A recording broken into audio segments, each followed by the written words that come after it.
আসসালামু আলাইকুম, welcome back to our channel. Eid Mubarak সবাইকে। আসলে আজকে ব্লগটা আমার ঈদের ব্লগ হবে, এই জন্য কয়েকদিন মিলে আবার টুকটাক করে আমি একটা ব্লগ তৈরি করেছি।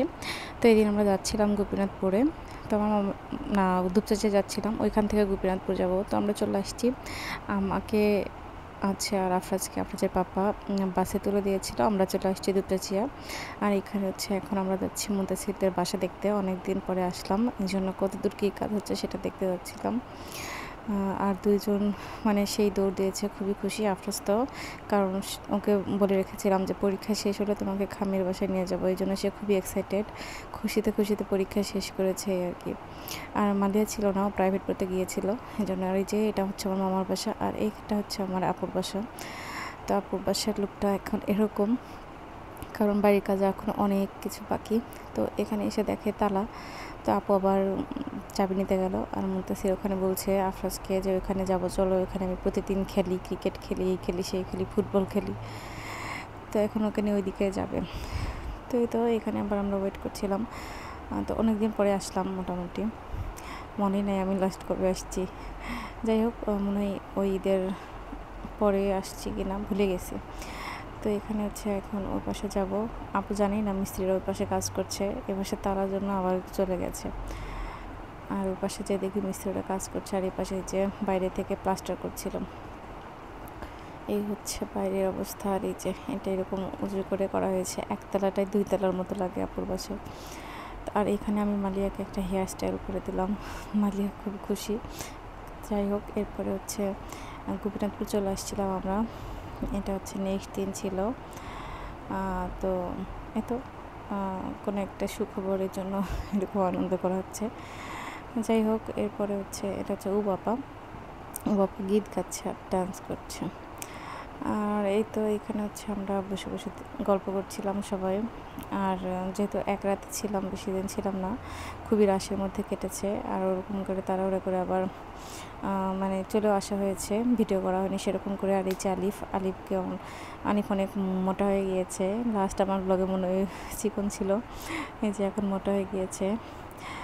আর এই তো এরপরে হচ্ছে বাসায় অনেক খাবারের আয়োজন হয়েছিল, কিন্তু কোনো কিছু আর ভিডিও করা হয়নি। আর এই তো এরপরে হচ্ছে আমরা বাসায় চলে আসছি একদিন পরে। গোপীনাথপুরে কোনো ব্লগ করা হয়নি। তো আমরা এখন এসে যাচ্ছি গরু দেখতে। আজকে ছিল শুক্রবার দিন, বৃহস্পতিবার দিন আমরা বাসাতে গোপীনাথপুর থেকে আসছিলাম। আর এটা হচ্ছে আমাদের কোরবানির গরু ভাগে। তো গরুটা মাশাআল্লাহ সুন্দর হয়েছে। আর এই তো মানে পছন্দ হয়েছে। এই তো দেখতে কোরবানির গরু তো দেখতে পছন্দ হতে হয় না সবার, এই জন্য বললাম। তো যাই হোক, এরপরে হচ্ছে আমি ঈদের ব্লগটা শেয়ার করব। আর ঈদের আগের দিন, আজকে যেহেতু শুক্রবার ছিল, তো যাই হোক, এই দিন আবার আমার আপুরা আসবে সবাই বগুড়াতে গোল্ড কেনার জন্য। তো এখানেও আমি যাব, আর এই জন্য একটু রাশের মধ্যে ছিলাম। শুক্রবারে উঠে মানে রান্নাবান্না শেষ করে, বাসার সব কাজ শেষ করে এদিকে চলে আসছিলাম। দেন হচ্ছে আবার মার্কেটে গিয়েছিলাম, আর একদম রাত 9টা-10টা পর্যন্ত মার্কেটে ছিলাম এরকম। তো বাসায় যেয়ে আবার ঈদের রান্না করতে হবে, খুবই দৌড়াদৌড়ির মধ্যে ছিলাম আর কি। তো যাই হোক, এখানে কিন্তু এই যে অনেক সুন্দর সুন্দর জুয়েলারি কালেকশন, মানে তৌফিক জুয়েলার্স আমার সবসময় ভালো লাগে কোনো কিছু গোল্ড কেনাকাটার জন্য। কম ওজন থেকে শুরু করে বেশি ওজনের মধ্যে সব কিছু অনেক ভালো পাওয়া যায়। আর এরপরে আমরা হচ্ছে লাগেজ কিনতে আসছি। তো আমি আর আমার বড় আপু দুজনে হচ্ছে লাগেজ কিনে নিয়েছি। আর এরপরে হচ্ছে বাসায় চলে আসি। আর বাসায় আসার পর আফরাজের পাপা হচ্ছে পটকা ফুটে আর কি, মানে এই যে লাইটিং এটা যেটা, তো ঝাড়মোমের মতো। তো আফরাজ খুবই খুশি হয় যেহেতু ঈদের দিন। তো এই তো এভাবেই আগের রাত কেটে যায়, চাঁদ রাত যেটা বলি। আর এই তো ঈদ মোবারক সবাইকে, ঈদের সকাল। তো আফরাজ রেডি হয়ে পড়েছে, 7:30টায় মানে নামাজ ছিল। তো আফরাজ বেবিকে 7টায় তুলে গোসল করে দিয়েছি। তো দাদার সাথে কোলাকুলি করলো, আর কোলাকুলির দোয়া বললো। এবার পাপার সাথে কোলাকুলির দোয়া করবে। আর আফরাজের পাপা এবার আফরাজকে সালামি দিল। তো আফরাজ খুব খুশি। আফরাজকে মানে দাদা, দুদা, পাপা, এরপরে মাম্মার কাছ থেকেও নেবে। তো আমি একটা চকচকে টাকার নোট দিয়েছি, তার জন্য সে খুব খুশি। মানে এখন একটু বড় হয়েছে, ওর এখন এগুলো খুব ভালো লাগে। আর ওকে ওর দুধা হচ্ছে সুরমা লাগিয়ে দিয়েছে। সে বলছে কি একদম ভূতের মতো দেখা যাচ্ছে আমাকে। আমি বলছি তোমাকে একদম মাশাআল্লাহ খুবই সুন্দর লাগছে। সুরমা দিলে আসলে একটু অন্যরকম লাগে, বাট ভালো লাগে।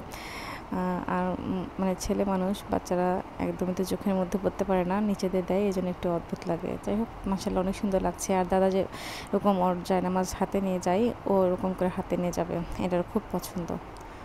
তো এরপর আফরাজ বেবির ঈদুল আজহার ফুল লুক, আফরাজের পাপা আছে ম্যাচিং। তো গোসল করে সে ফ্রেশ হয়েছে। আর রাতের বেলা বলছিলাম কীভাবে ভরে উঠবো মাম্মা, তো আফরাজের পাপা আর আফরাজের কিন্তু এবার টুপি থেকে শুরু করে সব কিছু ম্যাচিং, মাশাআল্লাহ খুবই সুন্দর লাগছে। তো তিনজন চলে গেল। আর এরপরে হচ্ছে আমি পুরো বাসাটা একটু ঝাড়ু দেবো। মা রান্না করছে, পোলাও করছে, সেমাই করছে, তো বাকি আমি করে রেখেছি। তারপরে হচ্ছে গোসল করে রেডি হয়ে ঘুরতে যাবো একটু, কারণ সকালেই ঘোরা যায়, তারপরে মাংস আস্তে আস্তে কিন্তু দুপুর হয়ে যায়, তখন আবার কাজ করতে হয়। তো সকালের সময়টা আমি একটু মানে সুন্দর করে সাজুগুজু করার চেষ্টা করি। আর এখানে হচ্ছে প্রথমে একটু মাংস দিল, এই জন্য এটা একটু আগেই বসালাম রান্না হওয়ার জন্য, কারণ মাংস আসতে দেরি হবে। তো ভাবলাম অল্প করে তুলে দিই, পরে আসলে আবার বেশি করে রান্না করব। এরপরে রান্না হলে আমি আফরাজকে খাওয়াতে আসলাম। আফরাজের দাদাও খেলো, আফরাজের পাপা খাবে না এখন, এর জন্য আমি ওয়েট করেছিলাম। দেন আমি কোরবানির ঈদে আসলে কিছু মাংস প্রসেস করে রেখে দেই, যেগুলো হচ্ছে পরবর্তীতে কাজে লাগে। যেহেতু এই সময়টা একটু ফ্রি থাকি, মানে করা যায়, মাংস উঠাই দিয়ে এটা আমি প্রত্যেক বছর দেখা যায় এরকম করে রেখে দিই। আমার জন্য ইজি হয়, পরে আর মাংস ভিজায়ে করতে হয় না। তো এই তো বড় পাতিলে করে মাংস তুলে দিয়েছিলাম। তো মাংসটা খুব মজার ছিল। তো আমার সবসময় ভালো লাগে একদম বেশি করে মাংস রান্না করলে খেতে খুব মজা লাগে। তো এটা ছিল ঈদের দ্বিতীয় দিন, আমরা এদিন ঘুরতে গিয়েছিলাম। তো গত দিন ওরকম করে বের হয়নি। তো যার যার বাসায় জানি তাদের বাসায় গিয়েছিলাম, দিশির বাসায় গিয়েছিলাম। এরপরে আমার ননদের বাসায় আসছি, আপুর বাসায়। এখানে মানে আফরাজুবি এটা মানে আরশিমনির ভিডিও করেছে। আপুর বাসায় অনেক কিছু খেলাম, আপু কোরমা করেছিল, আমি এবার কোরমা রান্না করিনি, বাবা ওরকম পছন্দ করে না, আর সেজন্য আর করা হয় না। তবে করবো, দেখা যাক, এবার অনেক বিজি আমি ঈদের মধ্যে, কোথাও একটা যাচ্ছি। তো নেক্সট ব্লগে হয়তো আপনাদেরকে জানাবো। তো সেখান থেকে ঘুরে আসার পরে রান্নাবান্না করে খাওয়া হবে। এই তো এখানে আমরা সবাই খেলাম, খাওয়া দাওয়া করে আবার বাসায় আসবো। বাসায় এসে আসলে প্যাকিং করতে হবে, এই জন্য অনেক বেশি বিজি ছিলাম আর কি। তো এটা হচ্ছে আমাদের 2025-এর ঈদুল আজহার ব্লগ। আগের দিন পরের দিন মিলিয়ে একটা ব্লগ তৈরি করেছি। হোপফুলি আপনাদের সবার কাছে ভালো লেগেছে। যদি ভালো লেগে থাকে তাহলে প্লিজ আমার চ্যানেলটিকে সাবস্ক্রাইব করে দেবেন, পাশে থাকা বেল আইকন ক্লিক করবেন, লাইক কমেন্ট শেয়ার করবেন। সবাই ভালো থাকবেন, সুস্থ থাকবেন। আজকে মতো বিদায় দিচ্ছি। আসসালামু আলাইকুম।